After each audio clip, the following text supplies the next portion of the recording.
hali ya usalama ya mkoa wa Mwanza bado imeendelea kuwa shwari. Mpaka sasa tunapoongea, hali ya mkoa imeendelea kuwa tulivu, imeendelea kuwa na usalama na imeendelea kuwa na amani. Hatujapata matukio makubwa ambayo yameleta hofu au pengine kusababisha uvunjifu wa amani katika mkoa wetu. Tumepokea taarifa kutoka kwenye wilaya zote, tunaendelea kupokea, lakini hata hapa jijini bado hali ni tulivu kwa ujumla wake.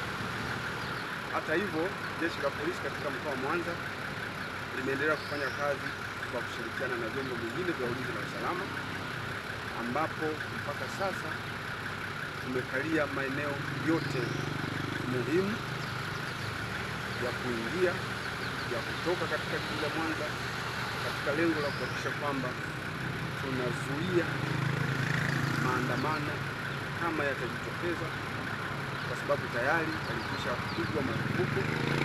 Lakini tumejipanga katika kuhakikisha kwamba tunadhibiti, tunazuia vitendo vyovyote vya uvunjifu wa amani katika mkoa wetu, kwa sababu watu wamekwisha taarifiwa kabisa.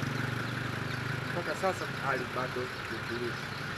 Utulivu huo hauwezi kutufanya tugoteku, bali tumeendelea kuimarisha usalama zaidi katika mkoa wetu, na kwa sababu askari wapo wa kutosha katika maeneo mbalimbali ya jiji la Mwanza na kwenye halmashauri za mkoa wa Mwanza pia.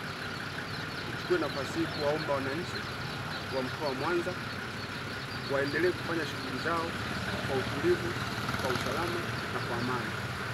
Pale ambapo wana jambo la kushirikisha jeshi la polisi au vyombo vingine vya usalama, wafanye hivyo, kwa sababu askari wapo kila sehemu, watafika, watatoa msaada.